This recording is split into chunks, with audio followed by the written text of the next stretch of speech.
Hi,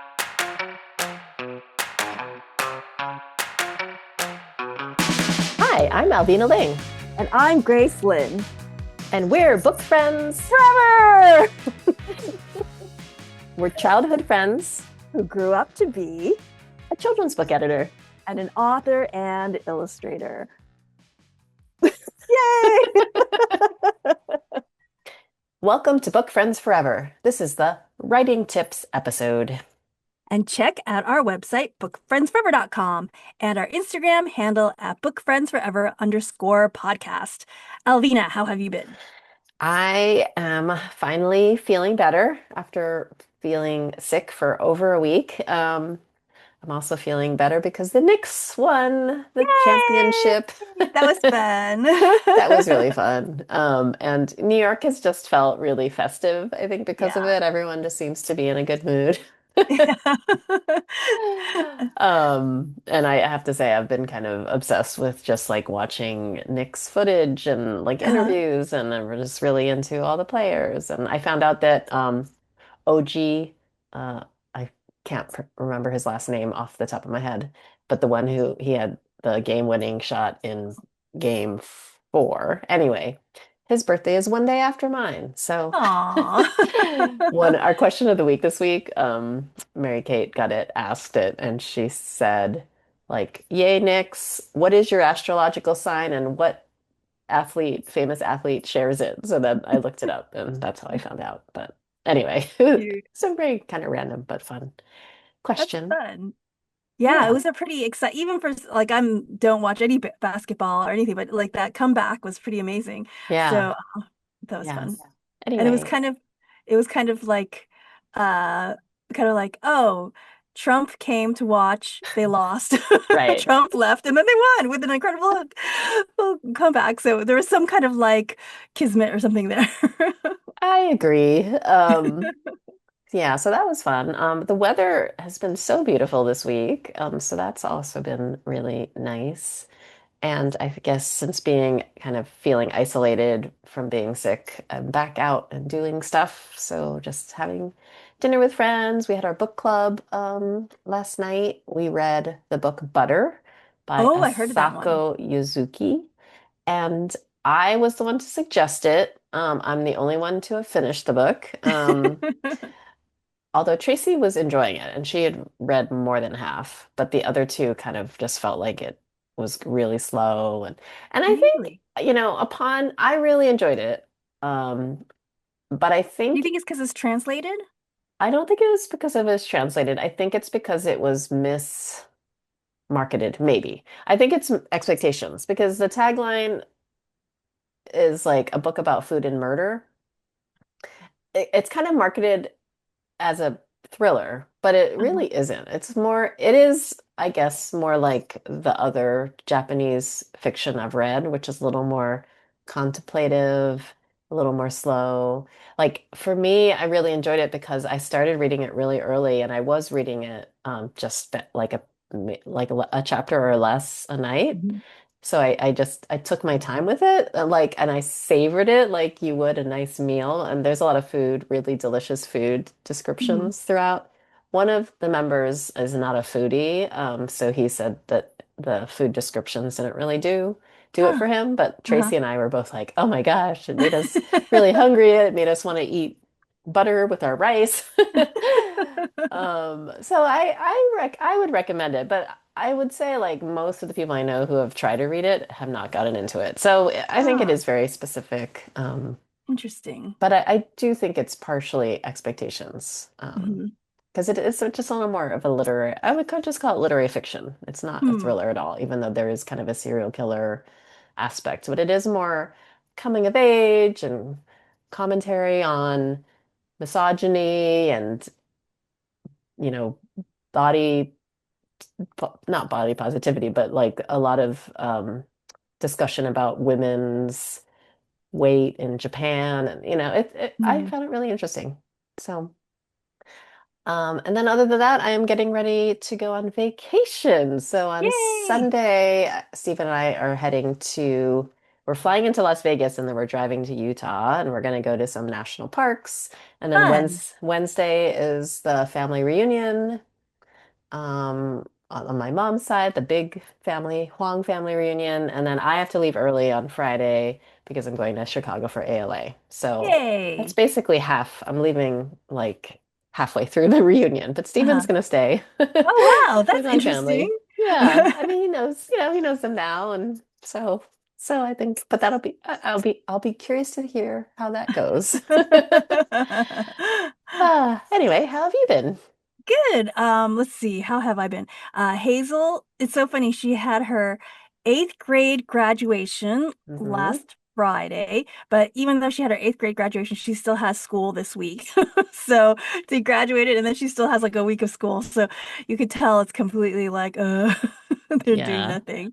And so this has been kind of like a school week for her where she's really like I guess in some ways I feel like she should enjoy it, but she doesn't seem to be enjoying it. Like to me, I'm like, you look, you get to just like goof off. The weather has been beautiful, like not too hot. We had that really, Yeah. really hot spell, but all of a sudden it's gotten to like a nice 75, and it's like, oh, that's lovely. So we actually went strawberry picking on over the weekend, and that was really fun. The strawberries are so big and beautiful. They're so delicious. It was the first day open for strawberry picking, and we went right away. Um, and so we got so many strawberries, and then we came back and we made strawberry mochi with the Ooh. strawberries. It's our first time ever doing that. Um, it's not that difficult, but we doubled the recipe because we had so many strawberries, and because we doubled the recipe, it like took a lot longer to like you Mm. have to like make the mix and it Do you have has to to like get pound it we use or the mochi flour, right? And then you okay. add water and then you like add all these things and it took a long time for it to like get to the right consistency. You have to like microwave it and all these things and it wouldn't have I think if we hadn't doubled it, it would have been a lot quicker because we took the like fast and Right. easy recipe, but it was not Or it if was you did it easy. in two batches rather than Yeah. double, Yeah. maybe. I think so because it was easy, but it was not fast. We were like, not yet. Like keep So going. I saw some other photos and did you because it looked like you put a strawberry inside the Yes. mochi, but did you Mhm. also put strawberry in the Uh, mochi part or filling or not filling, but we put some strawberry juice okay. and some food coloring, yes, Cool. in the mochi part. But then you wrap the strawberry inside. It was very yummy. Mm, It's very delicious. So we're very happy about that. Um, so yes, we made strawberry mochi, and then other than that, I've just been writing. mm. I'm writing Tale of the Goldfish Man, and I'm really this summer is going to be my summer of writing it. So I feel like that is what ties into today's topic. Writing tips. Yes. Um, but I guess we should also mention that Jane Yolen passed away last week. I think Yeah. it was pretty soon after our recording last week. And so is this a little bit in honor of her passing as well? Yeah. Yeah. So last week Jane passed away. I'm friends with Jane Yolen's daughter Heidi, who they all live in the area. And so it wasn't completely unexpected, but it was just so sad. Jane was such uh gosh, She was she just a was just such a giant in force. the Yeah, she was industry. just such a Yes. force. And it was so it's so interesting to me how she affected so many people.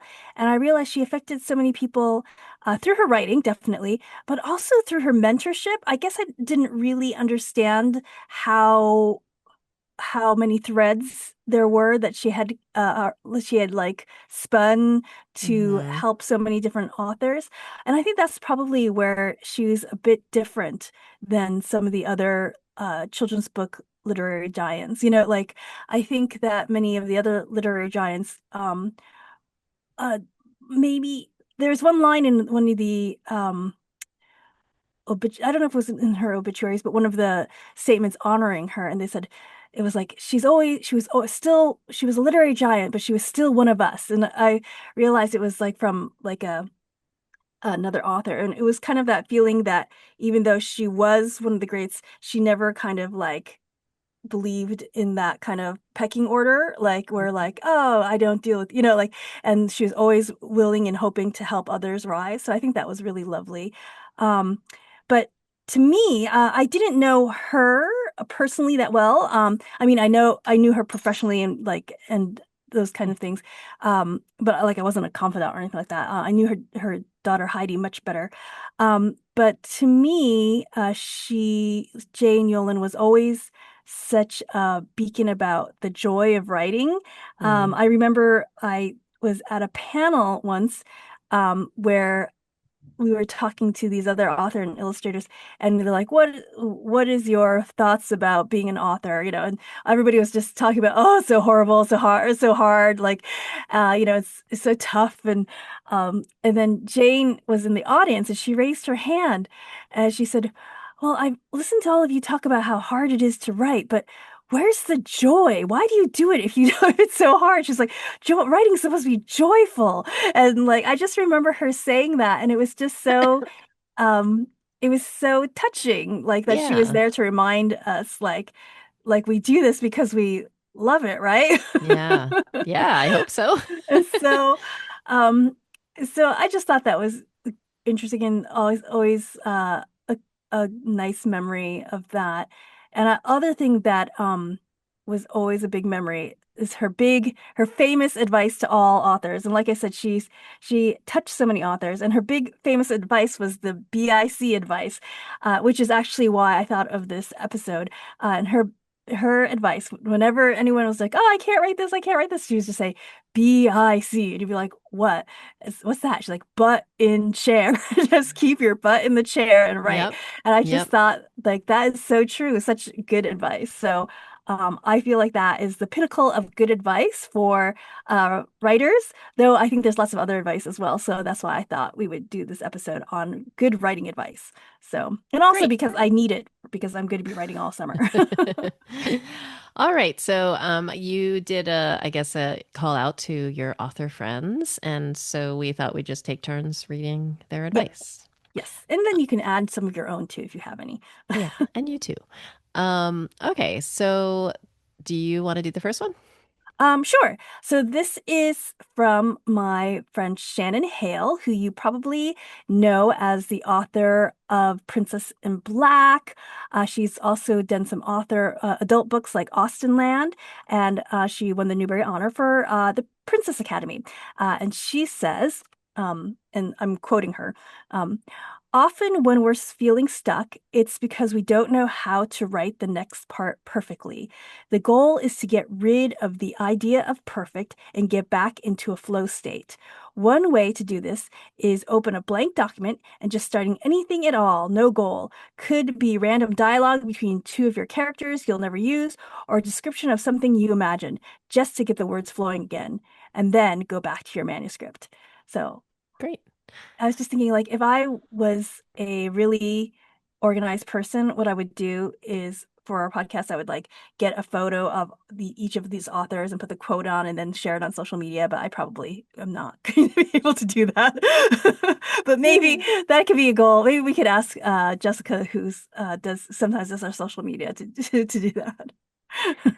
All right. So the next piece of advice is from Laurel Snyder, who has been a guest on this podcast before. And her advice is my best writing tip is to spend 5 minutes laying on the floor, staring at the ceiling before you begin writing. Sorry. No phone or music or person to talk to. Just 5 silent minutes to get your brain disconnected from your day to day life. Hmm. Yeah. I like the lying on the floor part. Yeah. I might have to try I that. think that's pretty good too. It's just like getting your thoughts together. Mhm. This one is from Heidi Stemple, Jane's daughter, and Heidi is also a lovely writer in her own, on her own. She wrote the poetry of car mechanics. It just won the Snyder Honor this year, and I blurbed it, but I'm I know it's the poetry of car mechanics. I'm pretty sure. Sorry, Heidi, if I I messed know that we up. didn't like put attribution, I so know. we'll do our best. Okay. But she says, and I really like her advice, know your process. Don't worry about how other people write. Understand and demystify your own so you can learn to trust it. And I really love that because I do have this like comparison syndrome where I'm like, oh my gosh, they could write so many words. They could do this. Like all these other people can write this way and that way. And I appreciate how she just says, just write your way. So Yes. And because everyone does have their own yes. process. Okay, the next piece of advice is from author Kekla Magoon, who has written very many books, including The Secret Library. So she says, no one sits down to write a novel. You write a word, a sentence, a paragraph at a time. If you're lucky, you might get a whole page in a sitting. Writing a little bit doesn't always seem like enough, but it adds up. So the advice is don't get discouraged by feeling like you aren't writing enough. A little bit at a time is enough. You just have to keep doing it a little bit over and over again. I think that's pretty good. I mean, Yeah, it's like bird by um, bird, step by step, yeah, word bird by by word. bird. I mean, it's really sad. I'm a little embarrassed to admit it, but I'm kind of like a 500 words a day person. Hmm, Like I'm writing all day, but like at the end of the day, there's only like 500 more words on the page. And I don't that's know why, but it's still, I get the book done. That's so little by little. yes. Um, this is from my friend Kate Milford, whose new book is Rialto that just came out, I think, last month. Um, and she says, if I really need to focus on something I don't want to do, like writing an outline or something, I pick a single favorite song and put it on repeat forever until I'm finished. It fades into the background, but if I notice, it's always a song that makes me happy. Hmm. I think that's interesting. I cannot write with music on. It has to be silent. Um, which sometimes is hard for me to get going because I feel like I need some sound to like just get me started, but then but it has to be silent once I'm in the zone. But anyway, Yeah, that's interesting. I wonder, yeah, I guess that just goes to show that everyone is different. yeah. I think if you can't write with music, maybe this is something where you listen to the song before you write and maybe it'll put you in a Put you in the mood. positive Yeah. mood. Who Yes, knows? especially if it's a song with lyrics, I just cannot write with it. Yeah. Like for me, if it's, in terms of like editing and working, if it's quiet in the background, even if it has words, I think it's okay. But yeah. Yeah, I'm a pure quiet person. Even if they're like blowing leaves outside, I'm like, I can't write. Stop it. Yeah. So like, all right. Okay, so the next piece of advice is from author Jenny Holm, who is the author of three Newbery Honors Yes. for Our Only May Amelia, Penny from Heaven, and Turtle in Paradise. And she says, if you are writing a chapter, don't finish it that day. Finish it the next morning and then start your next chapter. It will give you a sense of accomplishment. Yes, I like that. And I Hmm. think that is, she said that she did not come up with that herself. I remember she had heard it from another author. And I think that's really good advice because that way when you start new, you're like, haha. Yeah, and you're always finishing one. Yes. Yeah, there was someone else who I remember saying to not to end in the middle of a sentence. Have you heard Yeah, that? yeah. Yeah, because it will give you momentum to finish the sentence. So I guess it's in a different, like it's a different kind of, Yes. But I should also yes. say Jenny Holm is also really well known for her Baby Mouse books and her Oh, Sunny Side yes. Up graphic novels. Might as well plug everybody as much as we can. Yes. Okay, the next person is my friend Jonathan Auxier, and he is the author of they don't call it the Peter, they call it the Vanished Kingdoms series or series. It features the character Peter Nimble. Like the first one was Peter Nimble and his fantastic eyes, and the most recent one is the War of the Maps. They're really, really amazing fantasy books. And his advice is This is a 100% serious tip. When you are stuck on a story, walk in a straight line for 6+ miles. No AirPods, pen, and paper in your pocket for notes. Uh, Walk until your legs are jelly. Then call a loved one to pick you up. 6 miles. I can, I, I agree with parts of this. I wouldn't do 6 miles, Six and miles is 2 hours. yeah, I would I mean, do.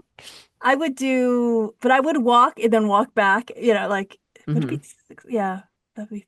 Yeah, I can see that. But I do think walking without AirPods and stuff like that is a good solution.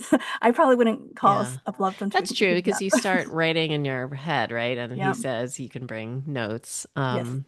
I can see that because I do like for me, if I'm writing like a talk or thinking about what I'm going to say to pitch a book at an acquisitions meeting or a launch meeting, sometimes I can write in the shower. I can write, when I'm not listening to something else. Although I do pretty much listen to podcasts everywhere, including the shower. Yeah, me too, honestly. But this is um, good. Well, if I'm stuck, this is a good yes. thing to do. All right. The next piece of advice is from author Leslie Connor, who has written such books, including Waiting for Normal and Crunch. And anybody, anybody here seen Frenchie? I think Yes, that's I her think most recent her one. her most the one she was a National Book Award finalist, and Oh, The her Truth as Told by Mason Buttle. That one? yes, yes, Yes. That and was that's her both a most famous. Schneider, I think, and a National Book Award finalist. So Nice. great. Leslie. Okay, so Leslie says, let your scenes run like little mental movies before you sit down to write them. Hmm. That's pretty good. Yeah. Okay. Um, the next one is from my friend Lisa Yee, who is the author of the best-selling series, The Misfits. And she says, embrace your horrible first drafts. That's why revision was invented. Yeah, that's a good one. Everyone says just get down that messy first draft. The next piece of advice is from author Renee Watson, who is the author of the current reigning Newbery Medal winner, Piecing Me Together. And Renee says, in the first draft, just be a storyteller. Don't worry about craft. Just write. Get the story out.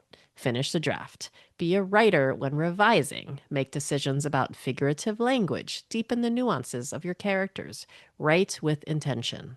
My first drafts are about the heart of the story, all the emotion. The rewriting is where I take that emotion and try to make it into art. Aw, Hmm. that's like a much more poetic way of saying what Lisa was saying. Yes. Exactly. Okay, let's see. I This is from my friend Matali Perkins, who has written wonderful books like You Bring the Distant Near, which I think was a long list for the National Book Award, and Hope in the Valley, which was honestly my Mm. pick for the Newbery a couple years ago. It did not win, unfortunately, but I felt it was worthy. And she says, do as I say, not as I do. Jumpstart your brain into the daily practice through your body by setting into a regular place set aside for work, even if it's a corner of a cafe or a library, along with a brief 3 to 4 pre-writing bodily habit.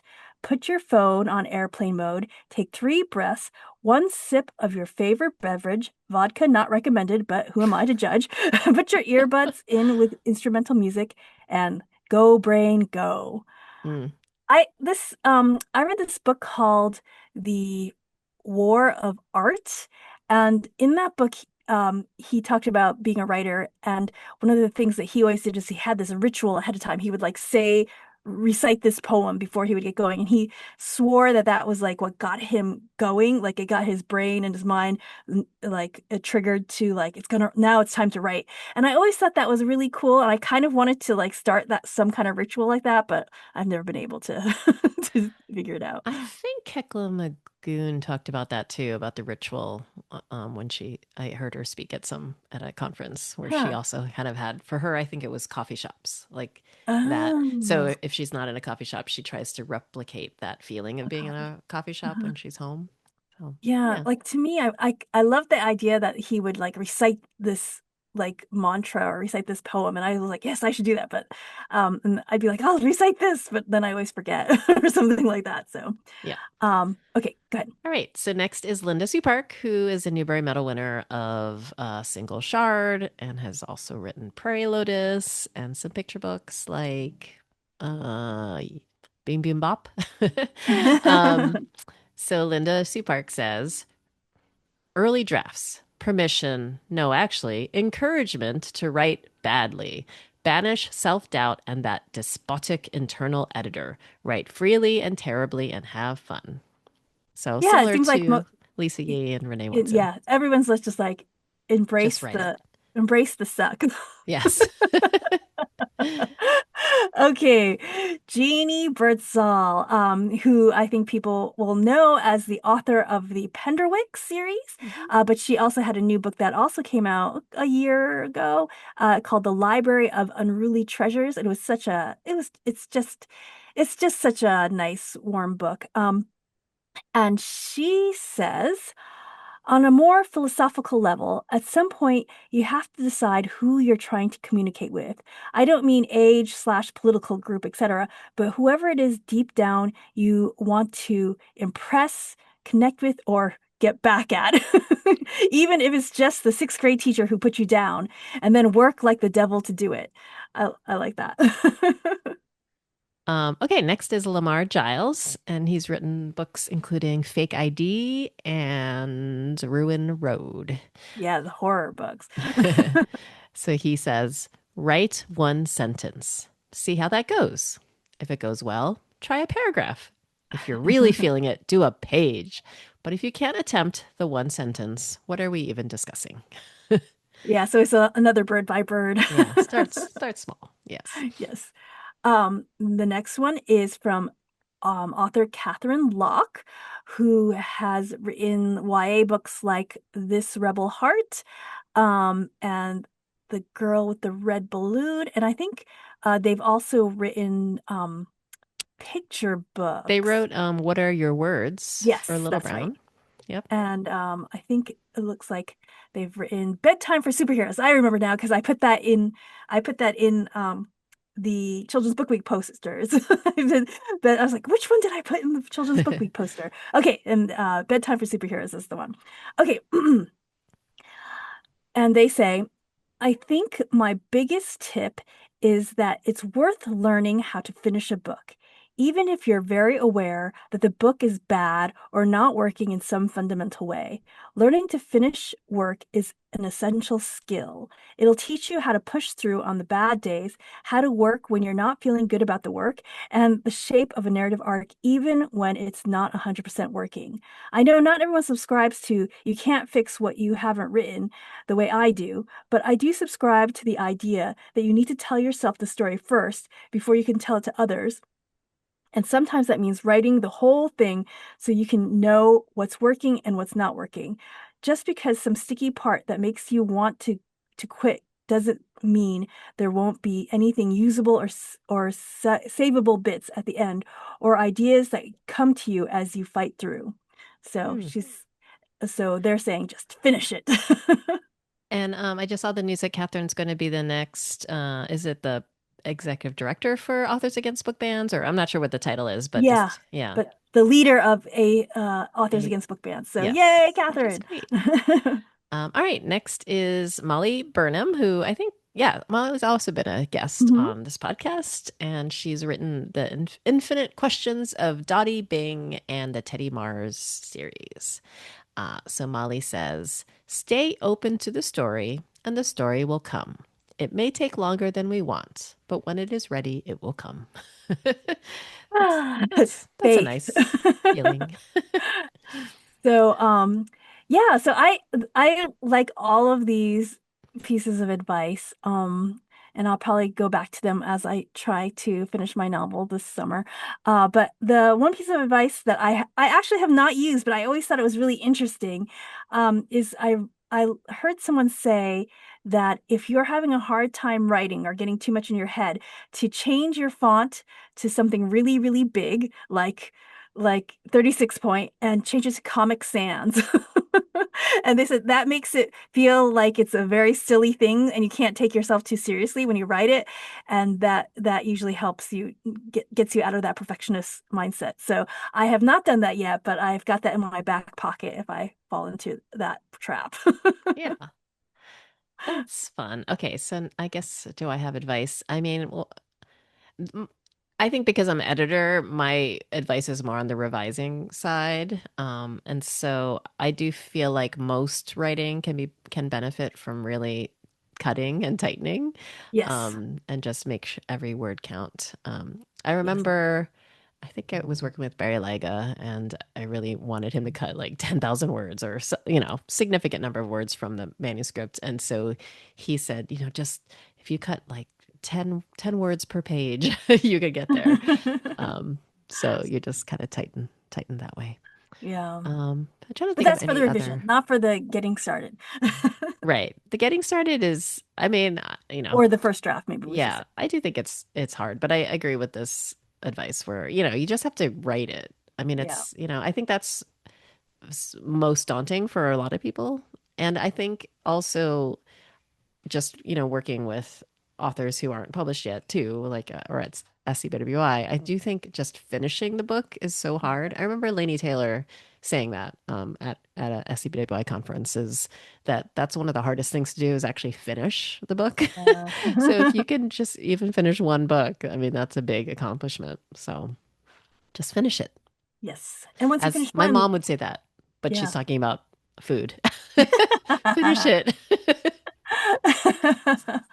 But Yeah. I think it's what Catherine was saying was like you finish one, then you know you have finished before, and then you can finish again. So it's like a Yes. skill to Yeah, it's like finish. really, It's like running too. If yeah, you've run one marathon or half marathon, you can do it again if you really had to. if you had to. Yes. All right. Well, that was all great advice. And if I guess I don't know, we could do this one again. Maybe we do another one that's about revision or Yeah, yeah, some other type of writing. yeah. Okay, so for today's fortune cookie segment, with the 4th of July coming up, and also it's the United States' semi-quincentennial, also called the sesquicentennial or the quarter millennium, which is basically the 250th anniversary of the United States' Declaration of Independence. Um, we thought we'd just take a moment to talk about what being an American means to us. So, Grace, what does being an American mean to you? Yeah, that's really it's it's fascinating because I think it's ever changing.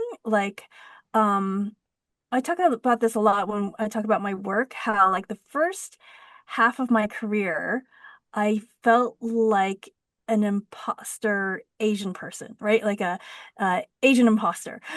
Hmm. Because I felt more American than Asian. And so that's why so many of my books have Asian culture in it, or because it was kind of like my way of trying to establish my own Asian identity because I felt like I wasn't Asian enough. It was kind of like my way of trying to learn about it. And then like it's only been in the last you know 10 years or so that all of a sudden I start realizing like, oh, I think I need to assert my American identity now. Like Mm, it's just this very it's kind of like um being Asian American is very interesting because there's this always this feeling of never enough, at least for me. Like to me, I always feel like, oh, I'm not Asian enough to Asians, and I'm not American enough to Americans. And it's this kind of like to me, I'm always feeling like I'm on like this there's the there's the I know we don't hyphenate Asian American, but when we used to hyphenate Asian American, I always felt like I'm always on that hyphen, like hmm. like it's like that line is where I am all the time. So Yeah, so I guess where I am as an American, I guess I feel like it's always ever changing. Like I always am trying to uh feel like I belong and then also um claiming that I belong, So I don't know. Hmm. How about you?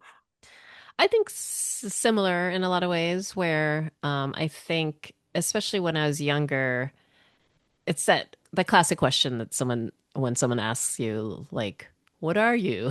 Yeah. Or where are you from? And then I always say, I'm American, I'm from here. And then, you sometimes get into arguments about it. But I do remember just always insisting, I'm an American, I'm an American. Um, and then, but also embracing the Asian American or the Taiwanese American identity. And I think having been born and raised in the United States, I am very proud, I guess, of some things about, the United States. I'm proud of our, our dedication to freedom of speech, which is why that when it starts getting maybe taken away, it's really concerning. I'm really proud of our diversity and culture. Like, I am just really proud that that we can be Americans as, immigrants, children of immigrants. Um, I think I never feel more American than when I'm traveling outside of the United States. That's true. Yeah. Um, I can't say I don't feel proud of being American when I travel outside of the United States, but I definitely feel American. In Chinese, the word for America is Meiguo, which means beautiful country, and I also agree with that. I mean, it's such a beautiful country that we live in, and there are just so many. I don't. Steve and I are just thinking about, oh, where should we go to vacation? Where should we take the kids? I mean, we're going to Utah. I've never spent a lot of time in Utah, but I know it's really beautiful. A lot of Hmm. people love the national parks there, so I'm really excited to go there and be surrounded by this beautiful scenery that I have not experienced before. It's so much of it is awe-inspiring. So, I was reading my diary anyway, also say a lot of different mixed feelings about it.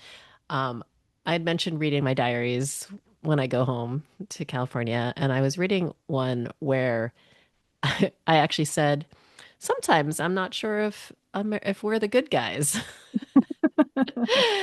Which I thought, like, oh, I don't remember really feeling that when I was a kid, but of course it's true. Like, and Yeah. I think the older you get and the more you learn, you realize, oh, we're not the good guys. But I really wish that we could be, and that we, Yeah. I mean, so many of us are.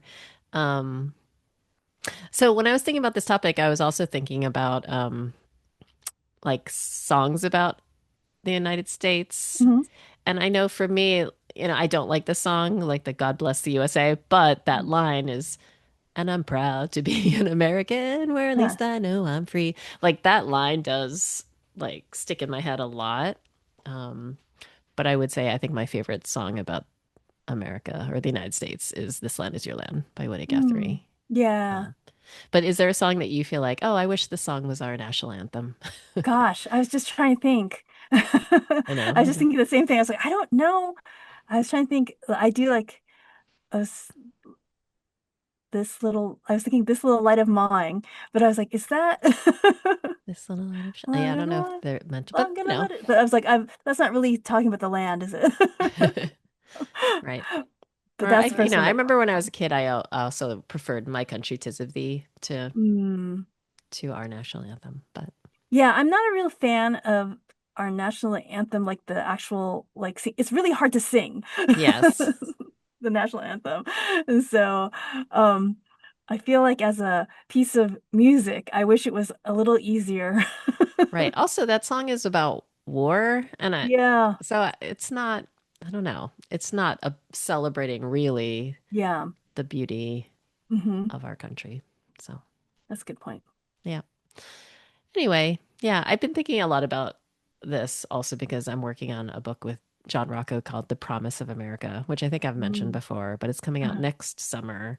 Uh-huh. And it's really beautiful. It's about how we all came to be in this country and came to be called Americans. And so a lot of it is about immigration, but it's also about slavery and Native Americans and refugees. So,